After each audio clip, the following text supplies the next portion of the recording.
जय हिंद। आज की इस वीडियो लेक्चर में हम लोग पढ़ेंगे 10वीं के छात्र छात्रा के लिए जो बिहार बोर्ड के द्वारा पूछा जाता है भूगोल से संबंधित अध्याय घ। और इस अध्याय का नाम है खनिज संसाधन। खनिज संसाधन के बारे में पहले हम पढ़ेंगे। खनिज संसाधन किसे कहते हैं जानेंगे। तो ध्यान रखना है, खनिज संसाधन वैसा संसाधन जिसका निर्माण चट्टानों के टूटने फूटने से होती है और इसकी एक निश्चित रासायनिक तथा संयोजन एवं विशिष्ट आणविक संरचना पाई जाती है, उसे क्या कहेंगे हम लोग खनिज के संसाधन के रूप में जानेंगे। फिर प्रश्न आता है टाइप्स ऑफ मिनरल्स, अर्थात खनिजों के प्रकार। खनिज के प्रकार कितने होते हैं? खनिज को मुख्य रूप से दो प्रकार में बांटकर हम लोग अध्ययन करते हैं। पहला हो गया धात्विक खनिज और दूसरा हो गया अधात्विक खनिज। अब बारी बारी से पढ़ेंगे धात्विक और अधात्विक खनिज क्या है। धात्विक खनिज और अधात्विक खनिज की परिभाषा को देखेंगे। तो धात्विक खनिज जिन खनिजों में धातु की मात्रा पाई जाती है उसे धात्विक खनिज कहा जाता है। जैसे लो अयस्क हो गया, तांबा हो गया, निकिल हो गया, मैग्नीज हो गया, ईटीसी। उदाहरण के लिए आपको ध्यान रखना है एलो माने एल्युमिनियम, मैग्नीज सोना चांदी, टाफोर तांबा, टाफोर टंगस्टन। ये उदाहरण के लिए ट्रिक है। ए फॉर एल्युमिनियम हो गया, ए फॉर क्या हो गया एल्युमिनियम, मो फॉर क्या हो गया मैग्नीज सोना चांदी, टाफोर तांबा, टाफोर क्या होगा तांबा, और उसके बाद जैसो टॉफोर टंगस्टन। ये सभी जो उदाहरण है धात्विक खनिज के अंतर्गत उदाहरण पाए जाते हैं। फिर प्रश्न आता है धात्विक खनिज के कितने भागों में बांटकर अध्ययन करते हैं। धात्विक खनिज के कितने भागों? धात्विक खनिज के मुख्य रूप से दो भागों में बांटकर अध्ययन किया जाता है। पहला है लोहयुक्त खनिज, दूसरा है अलोहयुक्त खनिज। तो जिन धात्विक खनिजों में लोहे का अंश अधिक पाया जाता है उसे लोहयुक्त खनिज के रूप में देखते हैं। जैसे हो गया मैग्नीज, टंगस्टन, निकिल, ये सब लोहयुक्त खनिज का ही उदाहरण है। एक बात आपको ध्यान रखना है। फिर प्रश्न आ रहा है अलोहयुक्त खनिज। तो जिन धात्विक खनिजों में लोहे का अंश कम पाया जाता है अर्थात नहीं के बराबर पाए जाते हैं उसे अलोहयुक्त खनिज के रूप में हम लोग देखते हैं। जैसे हो गया सोना, चांदी, सीसा, बॉक्साइट। इस जितने भी धातु है इसमें लोहा का अंश नहीं के बराबर ही पाया जाता है, इसलिए ही इसे अलोहयुक्त खनिज के रूप में हम लोग देखते हैं। फिर आता है अधात्विक खनिज। तो जिन खनिजों में धातु की मात्रा नहीं पाई जाती है उसे अधात्विक खनिज कहते हैं। जैसे हो गया चूना पत्थर, डोलोमाइट, अभ्रक, जिप्सम इत्यादि। तो इसको हम ट्रिक से देखेंगे। तो G4 जीरा, हीरा, पन्ना, मूंगा सब फिर अंग्रेज ले गया, ये ट्रिक है।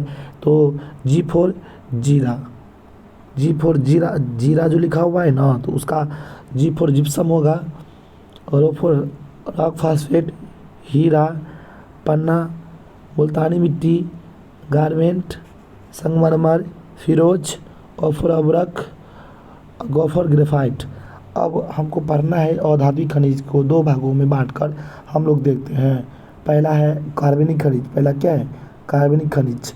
तो इसमें जीवाश्म पाया जाता है तथा ये पृथ्वी में दबे प्राणी एवं जीवों के परिवर्तन से बनते हैं। जैसे हो गया आपको कोयला और पेट्रोलियम। तो यह कार्बनिक खनिज का उदाहरण है। फिर धात्विक खनिज के दूसरा जो भाग है उसका नाम है अकार्बनिक खनिज। तो इस प्रकार के खनिज में जीवाश्म नहीं पाए जाते हैं, जैसे अभ्रक हो गया, ग्रेफाइट हो गया। और ये भी बात ध्यान रखना है कोयला और पेट्रोलियम धरती के अंदर पाई जाती है, इसलिए इसे जीवाश्म के रूप में देखा जाता है। जीवाश्म का शाब्दिक अर्थ होता है जीवों के अवशेष। क्या होता है? जीवों के अवशेष। फिर हम लोग पढ़ेंगे क्लासिफिकेशन ऑफ मिनरल्स, अर्थात खनिज के प्रकार। तो खनिज के कितने प्रकार में बांटकर देखा जाता है? तो खनिज मुख्य रूप से दो प्रकार में बांटकर देखे जाते हैं। कितने प्रकार में? दो प्रकार में बांटकर इसका वर्गीकरण किया गया है। खनिज को दो भागों में बांटकर वर्गीकरण किया गया। पहला हो गया धात्विक खनिज, दूसरा हो गया अधात्विक खनिज। धात्विक खनिज में आएगा लोहयुक्त खनिज, दूसरा है अलोहयुक्त खनिज। तो लोहयुक्त खनिज में आएगा लोहा, निकिल, मैग्नीज, कोबाल्ट इत्यादि धात्विक खनिज का उदाहरण है। फिर आएगा अलोहयुक्त खनिज जिसमें सीसा, जस्ता, बॉक्साइट ये सब और ये सब अलोयुक्त खनिज का उदाहरण है जो कि धात्विक खनिज के अंतर्गत पाए जाते हैं, सीसा, जस्ता, बॉक्साइट।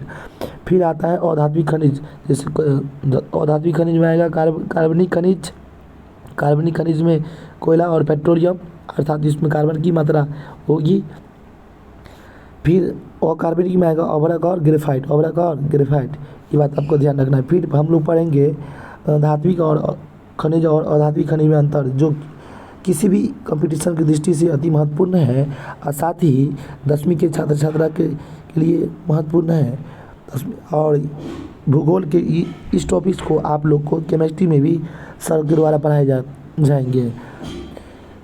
तो धात्विक खनिज और अधात्विक खनिज में अंतर हम लोग देख रहे हैं। धात्विक खनिज के अंतर्गत हम लोग पढ़ेंगे इस खनिज को गलाने पर धातु की प्राप्ति होती है। ये कठोर एवं चमकीले होते हैं। दूसरा पॉइंट, यह प्रायः आग्नेय चट्टान में पाए जाते हैं। किस चट्टान में? आग्नेय चट्टान में पाए जाते हैं।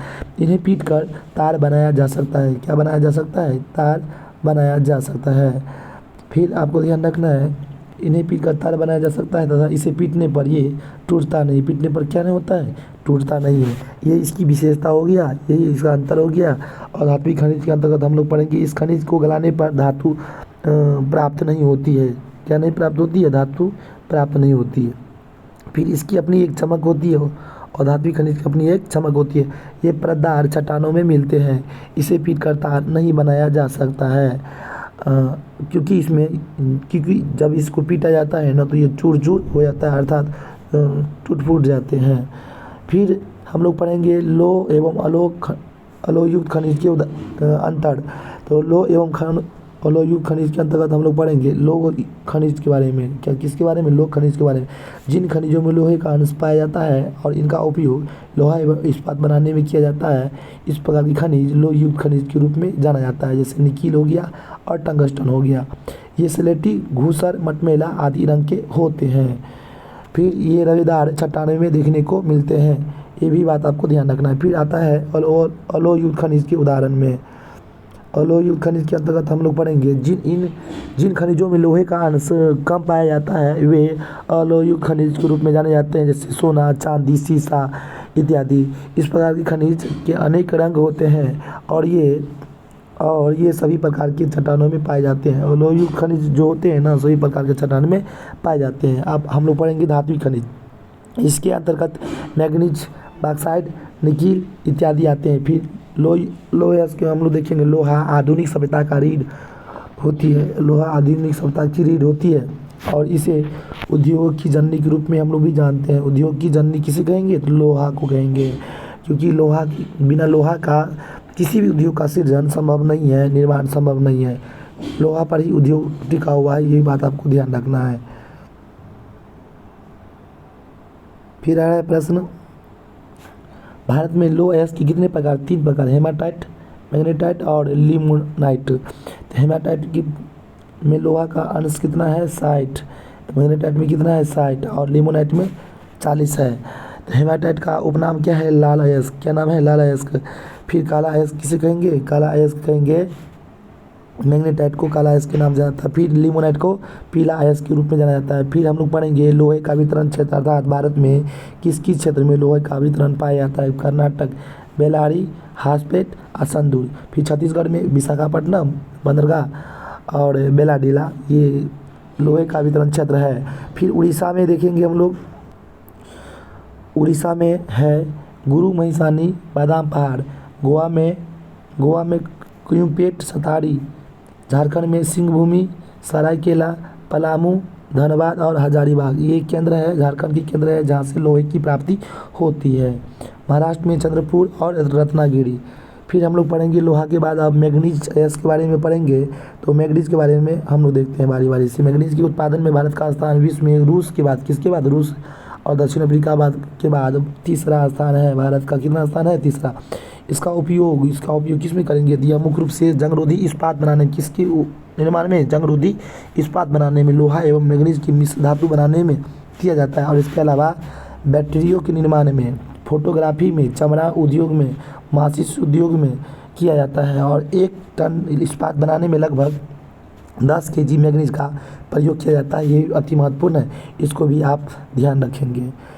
फिर हम लोग पढ़ेंगे बारी बारी से कि मैग्नीज उत्पादन के क्षेत्र कौन कौन है, अर्थात किस किस राज्य में, किस केंद्र में, किस राज्य के किस जिले में, चाहे किस स्थान पर मैग्नीज प्रमुख रूप से भारत में देखने को मिलती है, अर्थात पाई जाती है। तो उड़ीसा में क्या है, सुंदरगढ़, कालाहांडी, रायगढ़ में मैग्नीज प्राप्त होते हैं। फिर महाराष्ट्र में नागपुर, भंडारा जिला, रत्नागिरी में मैग्नीज पाए जाते हैं। फिर मध्य प्रदेश में बालाघाट, छिंदवाड़ा में मैग्नीज पाए जाते हैं। फिर आंध्र प्रदेश में विशाखापट्टनम, कडप्पा, विजयनगर में मैग्नीज प्राप्त होते हैं। फिर हम लोग पढ़ेंगे धात्विक खनिज में अलोह के बारे में।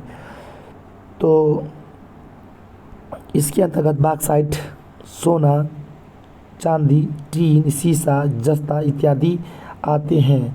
तो बॉक्साइट के बारे में पढ़ेंगे। यह एक अलोक धातु है जिससे एल्युमिनियम नामक धातु निकाली जाती है। इसका उपयोग वायुयान निर्माण में, विद्युत उपकरण में, घरेलू निर्माण में और साज सज्जा में, अर्थात घरेलू साज सज्जा में भी इसका निर्माण किया जाता है और बर्तन बनाने में भी इसका निर्माण होता है। ये बात भी आपको ध्यान रखना है। फिर बॉक्साइट उत्पादन के क्षेत्र, अर्थात भारत में कहाँ कहाँ बॉक्साइट प्राप्त होते हैं, इसके बारे में हम लोग पढ़ेंगे। गुजरात की कहाँ है, जामनगर, सबरकंड, कच्छ और सूरत में क्या प्राप्त होते हैं, कच्छ और सूरत में बॉक्साइट प्राप्त होते हैं। फिर झारखंड में रांची, लातेहार और पलामू में बॉक्साइट मिलता है। महाराष्ट्र में रत्नागिरी और कोल्हापुर में बॉक्साइट मिलता है। फिर छत्तीसगढ़ में रायगढ़ और बिलासपुर में बॉक्साइट प्राप्त होते हैं। इसी कड़ी में हम लोग तांबा को भी देखेंगे।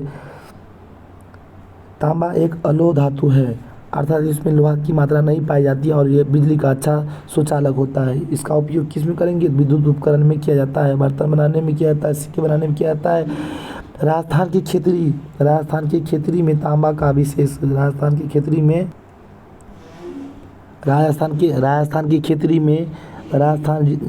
राज्य की खेतरी जिला में तांबा का विस्तृत क्षेत्र मिलता है, जो भारत में अति महत्वपूर्ण स्थान अपना रखा हुआ है। धात्विक और धात्विक खनिज में आएगा। भारत में धात्विक खनिज के अलावा अनेक प्रकार के अधात्विक खनिज भी प्राप्त होते हैं, जैसे अभ्रक हो गया।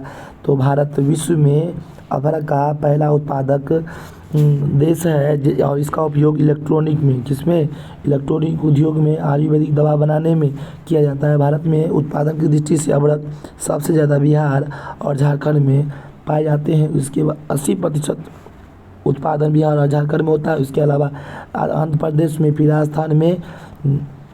राजस्थान राज्य आते हैं। फिर चूना पत्थर उपयोग करेंगे उर्वरक बनाने में, कागज में, चीनी उद्योग में इत्यादि में किया जाता है। चूना पत्थर कहाँ कहाँ पाए जाते हैं, छत्तीसगढ़, आंध्र प्रदेश, गुजरात और राजस्थान में चूना पत्थर पाए जाते हैं। फिर प्रश्न आता है अन्य बातें में ऑब्जेक्टिव टाइप प्रश्न हम लोग देखेंगे बारी बारी से। तो अन्य बातें के अंतर्गत हम लोग पढ़ेंगे। भारत में लगभग 100 प्रकार के खनिज पाए जाते हैं, लेकिन 100 प्रकार खनिज पाए जाते हैं और विश्व में 2000 से अधिक प्रकार के खनिज देखने को मिलता है। फिर आता है लोह युक्त खनिज का उदाहरण क्या है, तो मैग्नीज लोह युक्त खनिज का उदाहरण है। और धात्विक में खनिज का उदाहरण क्या है, अभ्रक और ग्रेफाइट। लोहा खनिज को उद्योगों की जननी कहते हैं, क्योंकि बिना लोहा के उपयोग के बिना खनिज का सृजन नहीं किया जा सकता है। खनिज को आगे उद्योग का सृजन नहीं किया जा सकता है, उद्योग को आगे नहीं बढ़ाया जा सकता। हेमाटाइट क्या है, लो अयस्क प्रकार है। छत्तीसगढ़ भारत का 20% लो अयस्क उत्पादन करता है। भारत का सबसे बड़ा लो उत्पादक राज्य कर्नाटक है। कौन राज्य है, कर्नाटक। मैग्नीज उत्पादन में भारत का विश्व में कितना स्थान है, तो तीसरा स्थान है। उड़ीसा मैग्नीज खनिज का सबसे बड़ा उत्पादक राज्य है, यही बात आपको ध्यान रखना है। उड़ीसा मैग्नीज का सबसे बड़ा उत्पादक राज्य है। उड़ीसा मैग्नीज एल्युमिनियम बनाने के लिए किसका प्रयोग किया जाता है, बॉक्साइट की आवश्यकता होती है। बिहार झारखंड में देश का 80% अभ्रक का उत्पादन होता है। सीमेंट उद्योग का सबसे प्रमुख कच्चा माल क्या है, चूना पत्थर। सीमेंट उद्योग का सबसे प्रमुख कच्चा माल है चूना पत्थर, ये बात आपको ध्यान रखना है। तो मिलते हैं नेक्स्ट वीडियो में शक्ति ऊर्जा संसाधन को लेकर के, थ्योरी को लेकर के। तब तक के लिए अगर आप हमारे इस चैनल पर नए हैं तो इस चैनल को सब्सक्राइब कर लेंगे, ताकि आने वाले जितने भी नोटिफिकेशन बिहार बोर्ड के द्वारा जो भी प्रश्न पूछे जाते हैं वह आप तक मिलता रहे। तब तक के लिए जय हिंद, जय भारत।